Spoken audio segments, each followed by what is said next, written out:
आइए दोस्तों बात करते हैं आज 19 सितंबर 2020 शनिवार हो चुका है और जानते हैं इस वीडियो में आज देश भर की तमाम बड़ी खबरों, मुख्य समाचार और हेडलाइंस न्यूज पर नजर डालते हैं। टिकटॉक को लेकर और एक बड़ी खबर, बड़ा अपडेट आ रहा है और साथ ही प्राइवेट नौकरी करने वालों के लिए भी सरकार ने एक बड़ा फैसला लिया है। अब डबल फायदा मिलेगा, कैसे और किनको, मैं पूरी बड़ी खबर आपको बताऊंगा विस्तार से। इसके अलावा नए साल 2021 में अगर आप गाड़ी खरीदते हैं तो आपके लिए कुछ नए नियम जानना जरूरी है। कृषि बिल को लेकर भी बड़ी खबर है। कंगना रनौत और सुशांत सिंह राजपूत केस में सलमान खान, करण जौहर और आदित्य चोपड़ा समेत 8 सेलिब्रिटीज को कोर्ट ने भी बुलाया है। क्या आखिर पूरा मामला एक एक करके आज की सभी बड़ी खबरों पर नजर डालेंगे इस वीडियो में। बिल्कुल ध्यान से बने रहेगा मेरे साथ और एकदम पूरा लास्ट तक देखते रहिएगा। सीधे बात करें पहले अपडेट की तो आपको पता होगा कल ही कुछ गैम्बलिंग वगैरह के कारणों के चलते पेटीएम को गूगल ने प्ले स्टोर से हटा दिया था। तो पेटीएम इज बैक नाउ और पेटीएम ने ट्वीट करके ग्राहकों को प्ले स्टोर पर वापसी की गुड न्यूज भी दी है। लेकिन आपके लिए जानना जरूरी है कि पेटीएम ऐप में अब क्या बदलाव हुए हैं। तो कल पेटीएम को प्ले स्टोर से हटाए जाने के बाद जब वो वापस आया तो उसमें कुछ चेंजेस मिले हैं। पेटीएम ऐप से कैशबैक कंपोनेंट को अस्थायी रूप से हटा दिया गया क्योंकि यही वो फीचर था जिसकी वजह से गूगल की पॉलिसीज का उल्लंघन हो रहा था। तो पेटीएम ने ये फीचर को रिमूव कर दिया।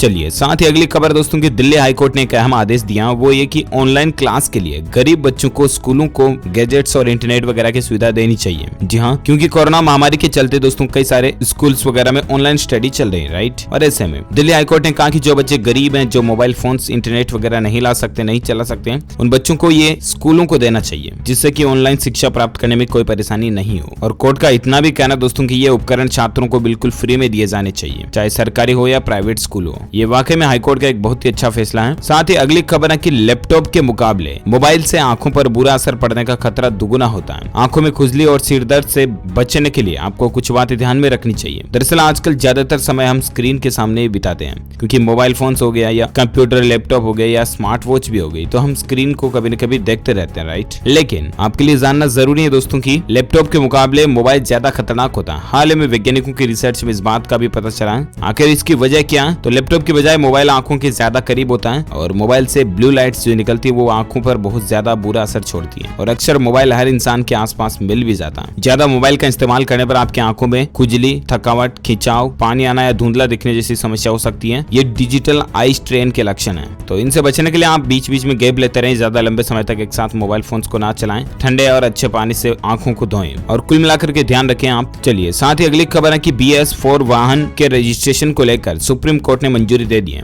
लेकिन डीजल वाहनों को। अब इससे आपको क्या फायदा मिलेगा? तो दरअसल दोस्तों सुप्रीम कोर्ट ने कल ही BS4 वाहन को 1 अप्रैल 2020 से जो पहले खरीदे गए उन डीजल वाहनों के रजिस्ट्रेशन को मंजूरी दे दी है। लेकिन शर्त यह कि इन वाहनों को दिल्ली पुलिस या दिल्ली नगर निगम ने खरीदा हो, MCD ने खरीदा हो, तभी इनका रजिस्ट्रेशन हो पाएगा। यानी कि सुप्रीम कोर्ट के इस फैसले से आम आदमी को कोई भी फायदा होने वाला नहीं है। सुप्रीम कोर्ट ने अपने आदेश में साफ तौर पर कहा कि वैसे डीजल वाहन जो कि 1 अप्रैल से पहले खरीदे गए हैं और उन वाहनों का इस्तेमाल अगर लोगों की सुविधा के लिए हो रहा तो वैसी गाड़ियों को BS4 उत्सर्जन मानकों के तहत रजिस्ट्रेशन कराने की अनुमति दी जाती है। ये सुप्रीम कोर्ट का फैसला है। चलिए अगली खबर है दोस्तों की कोरोना वायरस के चलते 382 डॉक्टरों ने देश भर में जान गंवा दी है और अब IMA मांग कर रहा है कि उनको शहीदों का दर्जा दिया जाए क्योंकि वो भी तो एटलीस्ट कोरोना वॉरियर्स थे। देश की सेवा करते करते उन्होंने अपनी जान को न्यौछावर किया तो उनको सरकार शहीद का दर्जा दिए जाने चाहिए। ये मांग है IMA यानी कि इंडियन मेडिकल एसोसिएशन की तरफ से। अब देखते हैं सरकार की तरफ से इस पर क्या फैसला आता है, मैं आपको बता दूंगा। इसके अलावा कोरोना वायरस को लेकर कुछ और अपडेट और आंकड़े ताजा हैं, वो मैं आपको आगे बताऊंगा। फिलहाल अगली खबर देख पा रहे कि लाठी जो होती है ना, लकड़ी, वो हत्या का हथियार नहीं माना जा सकता। ये ग्रामीणों की पहचान है। सुप्रीम कोर्ट ने एक मामले की सुनवाई के दौरान ये अहम फैसला सुनाया है। जी हाँ, लाठी ग्रामीणों की पहचान से जुड़ी है, इसे हथियार नहीं मान सकते हैं। सुप्रीम कोर्ट की 3 सदस्यीय पीठ ने एक मामले में फैसला सुनाते हुए टिप्पणी की और हत्या की एक धारा को गैर इरादतन हत्या की धारा में बदल दिया। इसके साथ ही अदालत ने आरोपी के जेल में रहने की अवधि को सजा मानते हुए उसे तुरंत रिहा करने का आदेश भी दिया। कुल मिलाकर के केस का कंक्लूजन यही है कि लाठी रखना कोई गैर कानूनी नहीं है ना। अगली खबर है कि भारत में खुलेगा एप्पल का पहला ऑनलाइन स्टोर। 23 सितंबर को होगा लॉन्च। जी हाँ, एप्पल कंपनी ने शुक्रवार को कहा दोस्तों कि वह अगले सप्ताह भारत में अपने ऑनलाइन स्टोर की शुरुआत करने जा रही है। इस पहल से एप्पल को त्योहारी मांग का फायदा उठाने में मदद मिलेगी। तकनीकी क्षेत्र की दिग्गज कंपनी ने बताया कि 23 सितंबर को शुरू होने वाले नए ऑनलाइन स्टोर से ग्राहकों को दुनिया भर में फैले एप्पल स्टोर के समान सेवाएं मिलेगी। तो ये अच्छी बात है, भारत में 23 सितंबर से शुरू होने जा रहा है ना। चलिए साथ ही अगली खबर है, बड़ा संकट देखिए कि 4 महीने में गई 50 लाख लोगों की नौकरी। एक रिपोर्ट में बड़ा खुलासा हुआ है। दरअसल दोस्तों भारत में मई से लेकर अगस्त यानी कि मई, जून, जुलाई, अगस्त ये 4 महीनों के दौरान 66 लाख लोगों की नौकरी जाने का अनुमान है। इसमें इंजीनियर, शिक्षक, डॉक्टर सहित कई तरह के पैसे के लोग शामिल हैं। हाल ही में centre for monitoring Indian economy की रिपोर्ट के मुताबिक मुताबिक मई से अगस्त के दौरान तकरीबन 50 लाख औद्योगिक श्रमिकों को भी अपने रोजगार से हाथ धोना पड़ा, क्योंकि लॉकडाउन और कोरोना की वजह से इतनी बेरोजगारी देखी गई है। अब देखते हैं सरकार इन लोगों के लिए क्या नया स्कीम, नई योजना लेकर आती है। जो कोई भी अपडेट आएगा मैं आपको DLS न्यूज के ऊपर बता दूंगा। फिलहाल अगली खबर है कि बिहार राज्य में 86 साल बाद सपना पूरा हुआ है। कोसी रेल महासेतु का प्रधानमंत्री नरेंद्र मोदी ने कल ही उद्घाटन किया था। ये कुछ तस्वीरें भी आप देख पा होंगे। इस बड़े से रेल पुल का, रेल सेतु का, महारेल सेतु इसका नाम है, इसका उद्घाटन किया गया। 86 साल बाद बिहार के लोगों का ये सपना पूरा हो पाया, अच्छी बात है। चलिए साथ ही अगली खबर है कि नौकरी खोने वालों के लिए राहत भरा अपडेट। देखिए आप, ESIC ने दुगुनी कर दी है बेरोजगारी लाभ भुगतान की सीमा को। अधिसूचना भी इसको लेकर जारी हो चुकी है। जी हाँ, खास करके प्राइवेट सेक्टर में काम करने वाले लोगों के लिए, यानी प्राइवेट नौकरी करने वालों के लिए अच्छी खबर है। दरअसल नौकरी पेशा वर्ग के लिए राहत भरी बात है। कोरोना संकट के दौर में जिनकी नौकरी चली गई है उन्हें अब चिंता करने की ज्यादा जरूरत नहीं है। वे अब वेतन की 50% पैसा बतौर बेरोजगारी राहत राशि प्राप्त करने के लिए क्लेम कर सकेंगे, क्योंकि ESIC के सदस्य इस सुविधा के पात्र होंगे। केंद्रीय श्रम मंत्रालय ने इस संबंध में गुरुवार को नियमावली भी जारी कर दी है। मंत्रालय के अनुसार लॉकडाउन के कारण नौकरी खोने वाले लोगों के लिए बेरोजगारी राहत भत्ता भी बढ़ाकर 50% करने का फैसला लिया गया, जो कि पहले 25% ही था। मंत्रालय ने जनहित में बयान जारी करते हुए स्पष्ट किया कि नौकरी कमा चुके लोगों को अटल बीमित कल्याण योजना के तहत आवेदन करने का लाभ मिलेगा। श्रम मंत्रालय ने कहा दोस्तों की ESIC की आधिकारिक वेबसाइट पर ये क्लेम आसानी से आप कर सकते हैं। ये आप देख सकते हैं। इसके बारे में कुछ और ज्यादा जानकारी भी मिनिस्ट्री ऑफ लेबर की तरफ से भी ट्वीट किया गया दोस्तों की ESIC ने केंद्रीय श्रम एवं रोजगार राज्य मंत्री भारत सरकार की अध्यक्षता के तहत अटल बीमित कल्याण योजना एक और वर्ष यानी कि 1 जुलाई 2020 से 30 जून 2021 तक बढ़ाने का निर्णय लिया गया। इसके अलावा मिनिस्ट्री ऑफ लेबर का यह भी कहना कि भारत सरकार द्वारा दी गई नई छूट के अनुसार अब बीमीकृत व्यक्ति ESIC शाखा कार्यालय में ऑनलाइन सीधे ही दावा प्रस्तुत कर सकता है। तो आप अपने नजदीकी ESIC ऑफिस में भी ये जानकारी पा सकते हैं, या किसी भी बैंक ब्रांच में जाकर के जहां से आपने ESIC फॉर्म वगैरह फिलअप किया है वहां पर भी जानकारी आपको जानने मिल जाएगी। चलिए साथ ही अगली खबर है कि अच्छी खबर देखिए जरा, सस्ती होगी मसूर की दाल। सरकार ने फिर से आयात शुल्क में कटौती की है। दलहन की कीमतों को काबू करने के लिए केंद्र की नरेंद्र मोदी सरकार ने एक बड़ा फैसला लिया है। सरकार ने घरेलू बाजार में दलहन की उपलब्धता को बढ़ाने के उद्देश्य से मसूर दाल के आयात शुल्क में 20% की कटौती कर दी है। सीधा ही ये कटौती अक्टूबर अंत तक लागू रहेगी। केंद्रीय अप्रत्यक्ष और कर बोर्ड यानी कि CBIC की एक अधिसूचना में जून 2017 की अधिसूचना में संशोधन किया गया, तो जानकारी आपको मिल जाएगी। अच्छी खबर है। और एक अपडेट देखिए जरा कि हरियाणा के किसान 20 को करेंगे चक्का जाम, 25 को बंद का ऐलान भी है। एग्रीकल्चर बिल 2020 को लेकर ये मसला चल रहा है। दरअसल भारतीय किसान यूनियन के प्रदेश अध्यक्ष गुरमान सिंह चडूनी हिसार में भारतीय किसान संघर्ष समिति के धरने पर पहुंचे और यहाँ पर किसानों को अपना समर्थन भी दिया और ऐलान किया कि 20 सितंबर को रोड जाम किए जाएंगे और 25 सितंबर को पूरा भारत बंद वगैरह भी किया जाएगा। किसान बिल को लेकर ये मसला चल रहा है और अब देखते हैं आगे और सरकार को लेकर और इसको लेकर क्या अपडेट आता है, मैं आपको बताऊंगा पूरी बड़ी खबर। फिलहाल अगली खबर खेल समाचार को लेकर देख सकते हैं। IPL 2020 के MI वर्सेस CSK यानी कि मुंबई इंडियंस और चेन्नई सुपर किंग्स के क्रिकेट मैच आज से शुरू होने जा रहे हैं, राइट। और ऐसे में इस मैच की live streaming, live cricket score updates अगर आप भारत में देखना चाहते हैं तो भारत में कब और कहां से इस मैच का मुकाबला देख पाओगे। तो सबसे पहले तो मैं आपको बता दूं कि पहला क्रिकेट मैच आज 19 सितंबर को ही खेला जाएगा। IPL मैच शुरू होने जा रहे हैं। चेन्नई सुपर किंग्स बनाम मुंबई इंडियंस का पहला मैच शेख जायद स्टेडियम अबू धाबी में खेला जाएगा। भारतीय समय अनुसार ये मैच शाम को 7:30 बजे शुरू होगा, ठीक है ना। इस मैच की अगर लाइव स्ट्रीमिंग आप देखना चाहते हैं तो स्टार स्पोर्ट्स नेटवर्क के सभी चैनलों पर आप देख सकेंगे। हॉटस्टार के ऊपर भी आपको ऑनलाइन स्ट्रीमिंग देखने को मिल जाएगी, ठीक है। और बाकी क्रिकेट मैच के लाइव स्कोर के अपडेट्स तो आपको DLS न्यूज के ऊपर भी देखने को मिल जाएंगे, तो आप चेक करते रहिएगा। फिलहाल बात करें अपन अगली खबर में, जहां देखिए कि दिल्ली के सभी स्कूल 5 अक्टूबर तक बंद रहेंगे। पहले की तरह ही जारी रहेगी ऑनलाइन क्लासेज। जी हां दोस्तों, बड़ी खबर है कि 5 अक्टूबर तक दिल्ली के स्कूल बंद ही रहेंगे। राष्ट्रीय राजधानी दिल्ली में कोरोना संक्रमण के बढ़ते मामलों के बीच स्कूलों को लेकर एक और बड़ा और अहम फैसला लिया गया है। शिक्षा निदेशालय के मुताबिक 5 अक्टूबर 2020 तक दिल्ली में छात्रों के लिए सभी स्कूल बंद रहेंगे। हालांकि कई राज्यों में 21 सितंबर से स्कूलों को खोलने की प्लानिंग चल रही है, राइट। लेकिन राजधानी दिल्ली में 5 अक्टूबर तक स्कूल बंद ही रहेंगे, ठीक है। और एक अपडेट देखिए कि भारत के बाद अमेरिका में भी रविवार से बैन हो जाएगा टिकटॉक और वीचैट। आज सैटरडे हो गया, कल संडे से ही टिकटॉक और वीचैट बैन हो जाएगा। ट्रंप प्रशासन ने ऐलान कर दिया, लास्ट संडे तक का टाइम है टिकटॉक और वीचैट के पास। उसके बाद अमेरिका में भी बैन हो जाएगा ये। और एक बड़ी खबर है कि उत्तराखंड में NCERT का 30% सिलेबस कम होगा। स्कूलों में लगी दूसरी किताबों से भी घटाना होगा, इतना ही। जी हाँ, स्टूडेंट्स के लिए राहत की बात है। दरअसल उत्तराखंड में भी NCERT की किताबों से 30% सिलेबस कम करने के निर्देश दिए गए। शिक्षा मंत्री अरविंद पांडे ने केंद्र सरकार के दिशा निर्देशों के अनुसार उत्तराखंड में भी NCERT पाठ्यक्रम को 30% कम किया जाएगा। इसके अलावा आउट ऑफ NCERT की जो किताबें पढ़ाई जा रही उनमें भी 30% की पाठ्यक्रम में कटौती करने का निर्देश है। तो ये स्टूडेंट्स के लिए तो राहत की बात है। चलिए साथ ही अगली खबर है एजुकेशन न्यूज को लेकर और एक अपडेट है कि राजस्थान हाईकोर्ट में क्लर्क और जूनियर असिस्टेंट के 760 पदों पर वैकेंसी निकली है। ऑफिशियल वेबसाइट है hcraj.nic इसी रूटीन पर जाकर के आप ऑनलाइन अप्लाई कर सकते हैं। 1 नवंबर इसकी लास्ट डेट है, तब तक अप्लाई कर सकते हैं और ज्यादा जानकारी आपको ऑफिशियल PDF नोटिफिकेशन में देखने को मिल जाएंगी। ठीक है, चलिए साथ ही अगली खबर है कि अब फ्लाइट में भी आप इंटरनेट का इस्तेमाल कर पाएंगे। विस्तारा एयरलाइन कंपनी जो है ना, इसने फ्री वाईफाई की सुविधा शुरू कर दी है।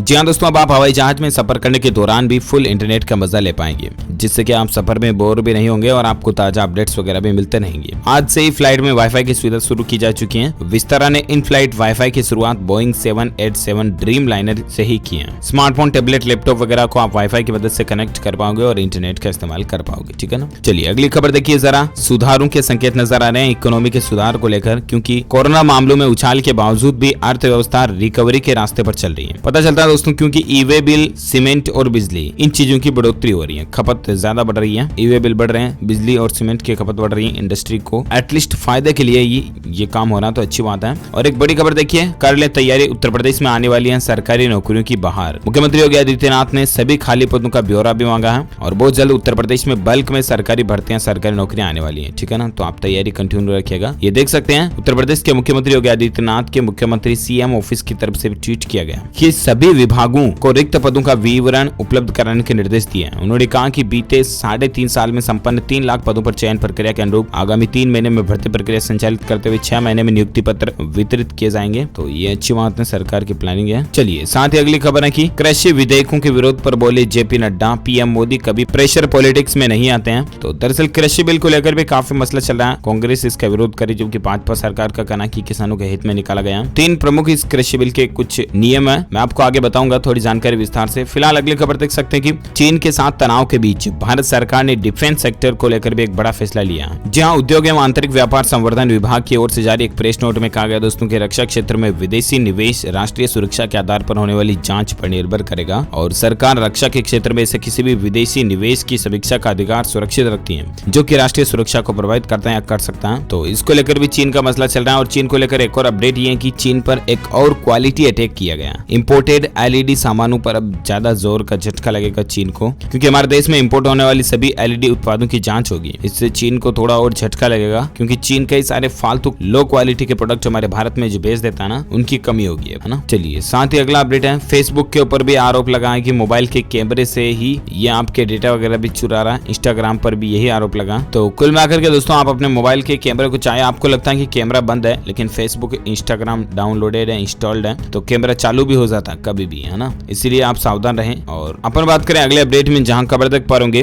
पांडिचेरी यूनिवर्सिटी एग्जाम को लेकर अपडेट है कि फाइनल सेमेस्टर के स्टूडेंट्स के लिए ओपन बुक एग्जाम होंगे पांडिचेरी यूनिवर्सिटी में। ठीक है, साथ ही खबर है कि दिल्ली में पार्किंग स्पेस अवेलेबल नहीं है, तो फिर 2021 में नई गाड़ी खरीदने में मुश्किल हो सकती है। ऐसे कुछ नए नियम भी बन रहे हैं। दरअसल राजधानी दिल्ली में ट्रैफिक इतना बढ़ता जा रहा, गाड़ी वाहन व्हीकल वगैरह इतने ज्यादा बढ़ गए कि अब पार्किंग एक बहुत बड़ा सवाल पैदा हो चुका है। आखिर गाड़ियों को पार्क कहाँ करें? तो ऐसे में दोस्तों, नए नियम के मुताबिक अगले साल से आप गाड़ी ही नहीं खरीद पाएंगे, क्योंकि नए पार्किंग एरिया मैनेजमेंट प्लान के तहत सिर्फ वही लोग गाड़ी खरीद सकते हैं जिनके घर में पार्किंग स्पेस है या आसपास 1 किलोमीटर के दायरे में कोई वैध पार्किंग है। नए पार्किंग रूल्स के अनुसार जिन कॉलोनियों में पहले से ही तय लिमिट या इससे अधिक गाड़ियां हैं, वहां पार्किंग की व्यवस्था के बाद भी लोग नई गाड़ी नहीं खरीद पाएंगे। दिल्ली के सभी इलाकों का पार्किंग रूल्स अगले 4 महीनों में बनाने के लिए कहा गया। तो ये कुछ अपडेट चल रहा है। साथ ही खबर देखिए कि कोरोना कवच पॉलिसी अगर आपने ले रखी है तो आपके लिए जरूरी है। ये खबर इरडा करने जा रहा है बड़ा बदलाव। जहां कोरोना वायरस के संक्रमितों की बढ़ती संख्या को देखते हुए बीमा नियामक यानी कि इरडा इससे जुड़े बीमा प्रोडक्ट की वैलिडिटी को बढ़ाने का फैसला कर सकती है। इरडा के चेयरमैन सुभाष की माने तो इरडा कोविड-19 का टीका आने तक कोरोना कवच जैसे हेल्थ इंश्योरेंस प्रोडक्ट की मियाद को और बढ़ा सकता है। ऐसा इसलिए ताकि कोरोना से संक्रमित मरीजों को इलाज में मदद मिल सके। तो ये इंश्योरेंस पॉलिसी को लेकर अपडेट है। और साथ ही दोस्तों, कृषि बिल पर किसानों को गुमराह करने वालों को PM मोदी ने चेताया और कही ये बात। जी हाँ, हालांकि मौका तो था बिहार में विकास की परियोजनाओं के लोकार्पण का, लेकिन प्रधानमंत्री नरेंद्र मोदी ने इस अवसर पर उन दलों को भी जमकर कहा जो कि किसान संशोधित बिल का विरोध कर रहे हैं। कृषि बिल पर कुछ पार्टियां किसानों को गुमराह कर रही, ये कहना रहा PM मोदी का। इसी बीच हरसिमरत कौर ने भी इस्तीफा दे दिया और राष्ट्रपति ने स्वीकार भी कर लिया उनका इस्तीफा। अब अतिरिक्त प्रभार उनको सौंपा गया है। प्रधानमंत्री की सिफारिश पर राष्ट्रपति कोविंद ने हरसिमरत का इस्तीफा तत्काल प्रभाव से मंजूर कर लिया और कौर के इस्तीफे के बाद राष्ट्रपति ने कृषि मंत्री नरेंद्र सिंह तोमर को खाद्य प्रसंस्करण मंत्रालय का अतिरिक्त प्रभार सौंपा गया। तो इसमें दोस्तों, हरसिमरत के इस्तीफे के बाद सियासी हलचल और भी ज्यादा तेज होगी और हरियाणा में मुख्यमंत्री मनोहर लाल खट्टर से डिप्टी CM दुष्यंत चौटाला भी मिले और इसके बाद चर्चाएं चल रही है। जानकारी आप देख सकते हैं। कुल मिलाकर के कृषि बिल पर देश के किसानों से पीएम मोदी बोले कि धोखे में मत पड़िए। ये जो किसानों का संशोधित बिल निकाला ना सरकार ने, इस पर योगी आदित्यनाथ का कहना है कि नए युग का आरंभ है, किसानों के हितों का संरक्षण होगा। और सरकार भी यही चाहती है दोस्तों, कुल मिलाकर के किसानों के फायदे के लिए ही तो कानून कायदे बनाए जा रहे हैं। ऐसा थोड़े ना कि सरकार कोई ये चाहेगी कि किसानों को घाटा हो या किसानों को कोई नुकसान हो, ऐसा नहीं होगा, है ना। तो ये कुछ मसला चल रहा है इन बिलों को लेकर, और भी ज्यादा जानकारी अपडेट में आपको बताऊंगा। फिलहाल अगली खबर देख सकते हैं कि कंगना रनौत की चेतावनी है, अगर कोई साबित कर दे ये बात तो मैं ट्विटर छोड़ दूंगी। उन्होंने कहा कि अगर कोई उनकी गलती साबित कर दे तो वह हमेशा हमेशा के लिए ट्विटर छोड़ देगी। तो इसके अलावा भी दोस्तों सुशांत सिंह राजपूत केस को लेकर सलमान खान, करण जौहर और आदित्य चोपड़ा समेत 8 सेलिब्रिटीज को कोर्ट में पेश होने का आदेश दिया गया। सुशांत सिंह राजपूत की मौत के मामले में पुलिस, सीबीआई, ईडी और एनसीबी के बाद अब कोर्ट का भी एक्शन शुरू हो गया। सुशांत मामले में बिहार के मुजफ्फरपुर जिला कोर्ट ने एक याचिका पर सुनवाई करते हुए बॉलीवुड के 8 बड़े सेलिब्रिटीज को कोर्ट में हाजिर होने का आदेश सुनाया। तो इसके अलावा अंकिता लोखंडे के पिता भी अस्पताल में भर्ती पाए गए हैं। हम सभी उनके शीघ्र स्वस्थ होने की कामना करते हैं। साथ ही दोस्तों कंगना रनौत के लिए राहत की खबर ये कि इस मामले में हाईकोर्ट से उनको क्लीन चिट भी मिल चुकी है। दरअसल अभिनेत्री कंगना रनौत को पंजाब और हरियाणा हाईकोर्ट से क्लीन चिट मिल गई है। जी हाँ, मामला कंगना रनौत के बीप खाने से जुड़े ट्वीट और बयान का। कंगना रनौत के खिलाफ लुधियाना के रहने वाले नवनीत गोपी ने पंजाब एंड हरियाणा हाईकोर्ट का रुख किया था। उन्होंने कहा कि कंगना अपने बयानों के जरिए बीप खाने को प्रमोट कर रही है, तो ऐसे में हाईकोर्ट ने इन बयानों के ऊपर क्लीन चिट दे दी है कंगना को।